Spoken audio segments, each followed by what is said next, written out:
Adult-only flights, what are your thoughts? Adult-only movie theaters, I'm totally fine with. But I mean, like, I think if you think that children are the worst part of movie theaters, you haven't been to see a movie with, like, 22-year-olds in a long time. They are also really annoying in the movie theater. Like, my advice to you is if you don't want, like, little kids in your movie theater, go see movies that are made for adults. You know? If you're going to see The Flash in theaters and you're like, there's a 9-year-old kid in here annoying me, well, then fucking go see Killers of the Flower Moon or something like that, okay? It's that simple. My ass is not going to go see, you know, Infinity War in theaters and then be like, oh, there's a 12-year-old here, you know? That's his movie. Now, adult-only flights is insane. I think that that's like you want the benefit of living in a society, but you don't want to pay the toll of living in a society, which is like your needs are accommodated for by other people, and then you conversely accommodate other people's needs. Your ass didn't invent the plane. Your ass didn't build the plane. The Wright brothers built the damn airplane. If you buy your own Cessna and fly it, sure, you could say no kids allowed in the Cessna. But if Air Canada bought the damn, you know, Boeing 737, I'm taking my kid to... They're always like, oh, there's a kid on my flight. It's so annoying. I'm going to Universal Studios Japan. What are they doing that's important? I don't know, seeing their great-grandma for like maybe the first and only time in their life. That's stupid, bro. I'm going on the Jaws ride before it gets decommissioned. I'm doing important stuff here. -2, no kids should be allowed on airplanes. This is insanity. You're 21 years old.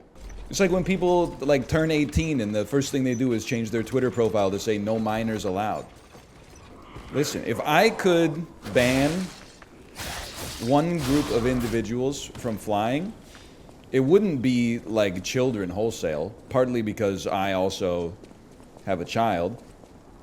I would ban people who line up an hour before they even open the door, completely ignoring what zone they are on their boarding pass. That's way more disruptive to the overall efficiency of the flight than like a kid saying goo goo gaga. I've been there, you know? I understand. You're 22, okay? You're like, oh, I'm so inconvenienced by the fact that like this baby's crying. Yeah, I have noise canceling headphones, but it uses like way more battery life to use my noise canceling function. I was hoping to keep audio pass-through so when the flight attendant came around, I could still easily hear them asking me whether I want pretzels or chips without having to kill my battery life. Plus, sometimes if I have to take my headphones out, it accidentally hits capacitive touch and then it goes forward 15 seconds and then it takes me 5.5 minutes to actually get back to where I was in the podcast that I was listening to. Anyway, that's because, like, to be honest, at least me at age 22 was probably like the most entitled I hope I will ever be in my entire life. You know, your brain is fucking sparking up, man. You got like all the neurologic capacity and bandwidth and throughput you're gonna have in your entire life. And the biggest inconvenience that at least that I suffered on a daily basis was like, if it was just me in this establishment, like I could do this shit in a third of the time. It's gonna happen to you, man. It's not happening to me just yet. That's not going so well. But definitely, you know, you see people in their 40s, their 50s and older, they start to get a little bit slower, you know, a little bit more intimidated by the technology. I promise it'll happen to you as well. It's not just because you're not keeping current, it's because of the fact that, you know, you're getting older. Just the way of the world. Now, do the 40s and 50s and 60s and 70s and 80s and 90s not also deserve to fly on the airplane just because they wouldn't be able to tell you what their favorite A24 movie is? Yeah, of course. Even if it's like mildly inconveniencing to you, or me, for that matter. I mean, you could huff and you could puff, don't get me wrong. You can, it's your right to be annoyed, but I think it's kind of insane to be like, no, the airline should be for me and only people like me over and over. Like, that's crazy. Like, if you have, there's adult-only cruises. There's adult-only resorts. I think that's no problem. You're staying there for like 4 days, 2 weeks. Sure, why not? There's plenty of places you can go if you have kids. I don't want to go to like an adults-only resort with my kid. Probably be a bunch of dudes with beards vaping. Like, there's not going to be a single person in like a mascot costume that my kid is going to want to take a photo with. If they are in a mascot costume, I'll have to be like, honey, come here. We're leaving. We're going back to the room. I also, and lest you call me too based, but I'm going to say it anyway, I wouldn't mind if they said, hey, you know, on this particular flight, everybody that has a child under the age of 5 or whatever has to sit in rows 60 to 45 or something like that. Put us all in the back of the plane where all the babies can annoy each other. I got no problem with that. But like, planes are like a necessary part of the international transportation network, man. This ain't like Sandals Resort. This begs the question, is international travel really required? First off, welcome Take the Purple Pill. You always know we're having like an anti-natalist discussion when Take the Purple Pill chimes in. That's the only time I see you is whenever we're talking about maybe we shouldn't have the death penalty for parents whose babies cry on airplanes. Secondly, you think I don't remember you? Secondly, nobody said international travel. And yeah, sometimes international travel is required, man.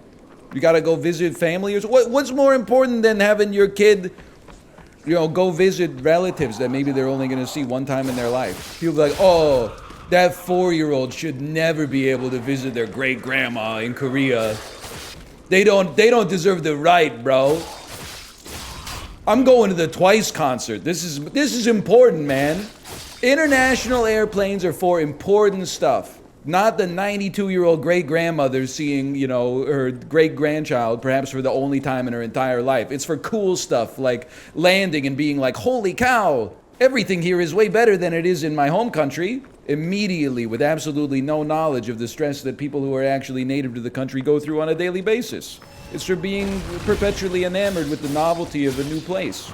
You don't want to start doing, you know, who has valid travel. Because there's like,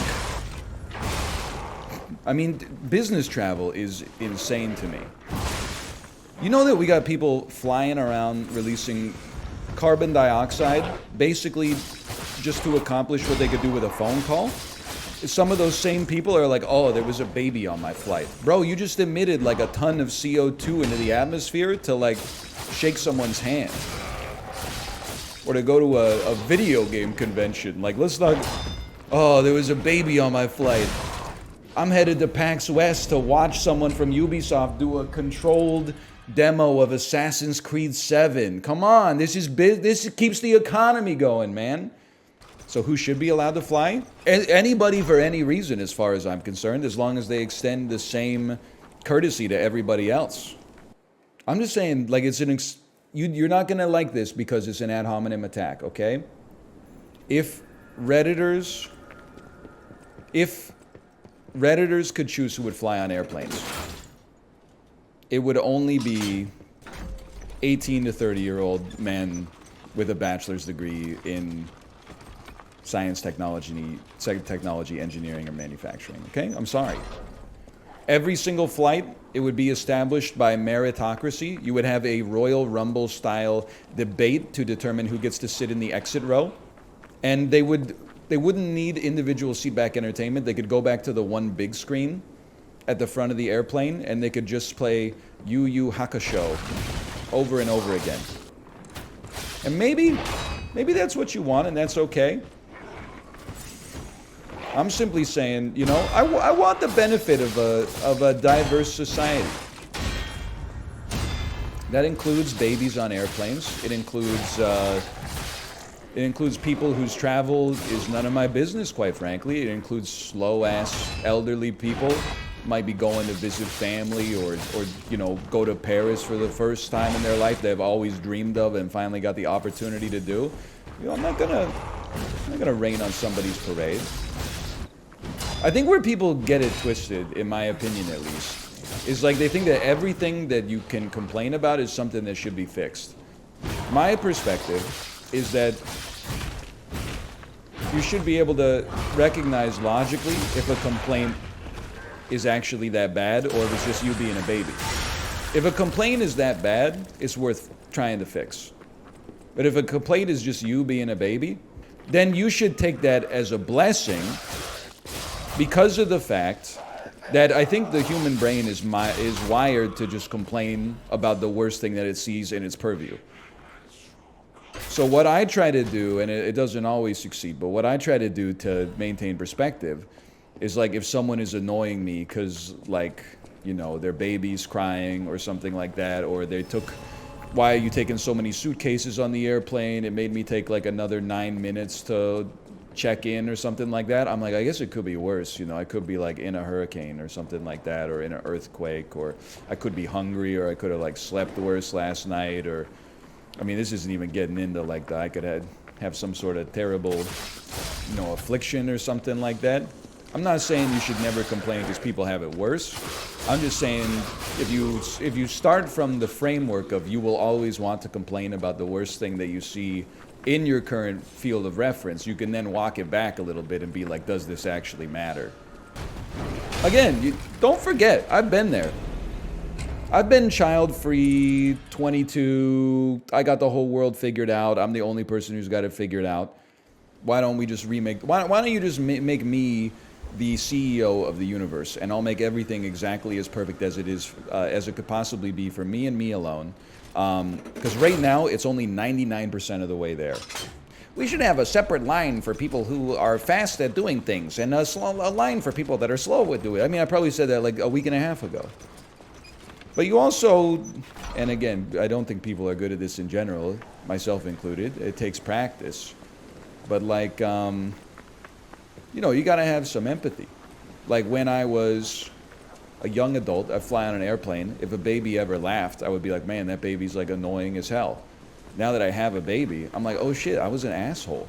They can't control the baby laughing on the airplane. They can't control the baby crying. You know, they could, if the baby poops in their diaper, they should definitely change it faster than, like, you shouldn't be able to smell that stuff like 15 rows away. But like, there's only some things you can do within reason, right? That's the good thing about the self-checkout. Well, I get annoyed at the self-checkout because honestly, there's some people at the self-checkout that have no business being there. This is the hypocritical part for sure. I'm not saying, maybe you should have to pass a little bit of a test to be able to use the self-checkout. How does being old feel? Here's one thing I would say. Being old allows you to have a long-term time horizon for your thoughts and the consequences of them. So you don't understand that you, as like a 28-year-old, when you're saying 35 is old, like in 7 years, your ass is like 98% likely to still be alive. And then you're going to have to deal with the fact that you called a 35-year-old old, and thus you'll now think of yourself as old. So it really serves you poorly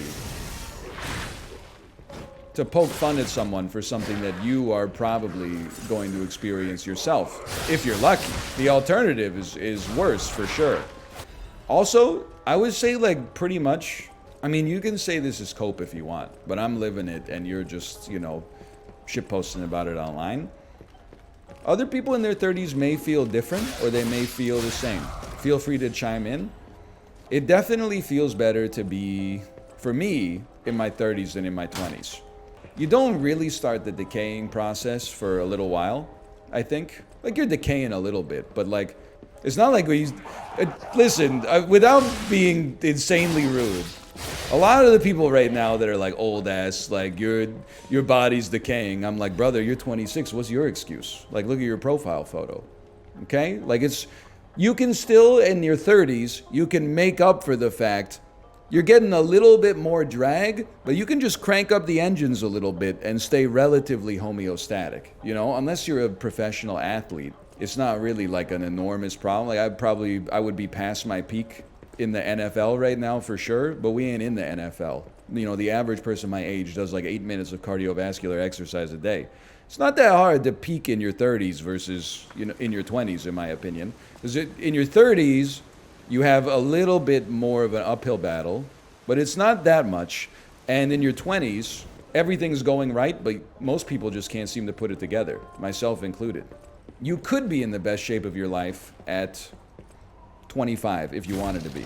But instead of doing like 30 minutes of cardiovascular exercise, you're like, maybe I'll just play 2 more games of League of Legends. You know? When you're in your 30s, it becomes easier to, in my opinion at least, in my experience, it becomes easier to prioritize the stuff in your life that you think will actually matter. Because I think you get rid of the cope that's like, I'm gonna be the first dude ever that like, just from pure luck, doesn't actually experience the negative effects of aging. At some point, you just reach an age where you're like, that shit is gonna happen to me. And you either make a choice, like, are we going out, you know, in a graceful way, or are we going out in a blaze of glory? I'd rather go out as a graceful Andy. So you kind of, you know, you learn to accept reality on its own terms instead of delusionally. Hang on. Before I fight this guy,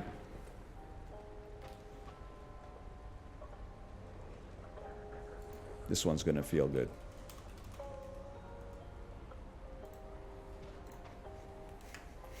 Mad Andes when they're in the on-ban requests. It was just a joke.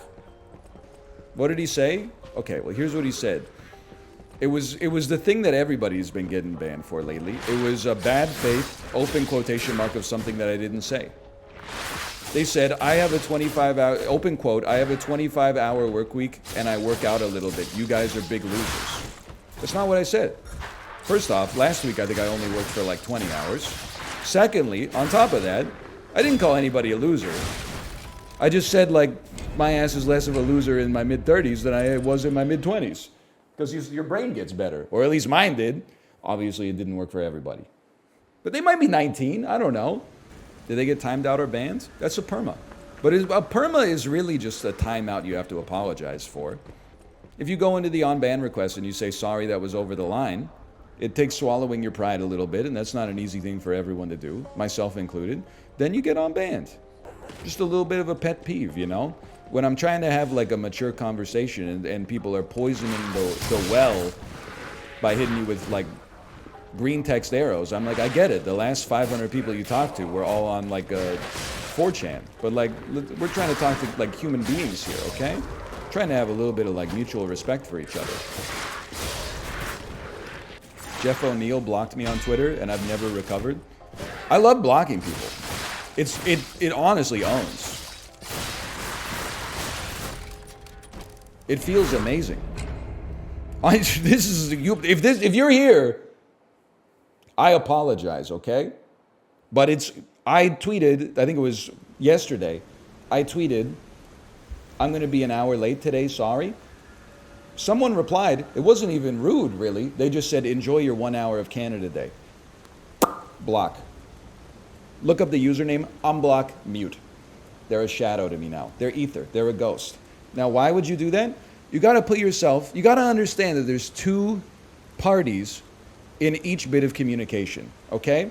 There's the person replying and there's the person receiving the reply. I, as the person receiving the reply, regardless of the intention of the person who said it, my wife's been sick for 6 days. I've been sleeping on the couch. I've been sleeping on the hardwood floor in my daughter's room. My work week has become compressed like a diamond. As soon as my work day is over, I pick up my daughter from daycare. I'm on childcare duty for the rest of the night. Sometimes that ends at 10 p.m. Sometimes that ends at 3 a.m. I'm waking up at 5:20 in the morning, going for 90 minutes of exercise to clear my head, hopping in the shower, making her breakfast, packing her lunch, driving her to daycare. So you can understand how I might find that a little bit resentful when someone says, enjoy your 1 hour vacation, even if they were joking. You don't get to control for the person that you're replying to and how they're going to take it, which is why when you don't have comfort and rapport with the person, you should be a little bit like cautious about the way that you phrase things, because you don't, if Mouth hit me with enjoy your 1 hour of Canada Day, we'd have a little bit of banter. But like, I went to school with this guy for 10 years. I know he's not coming from a mean-spirited standpoint. Should have saved it for Twitch chat. Well, in Twitch chat, there's just too much of that sentiment to efficiently, ban. So there's safety in numbers. But on Twitter, if it's just a one tap, your ass is grass.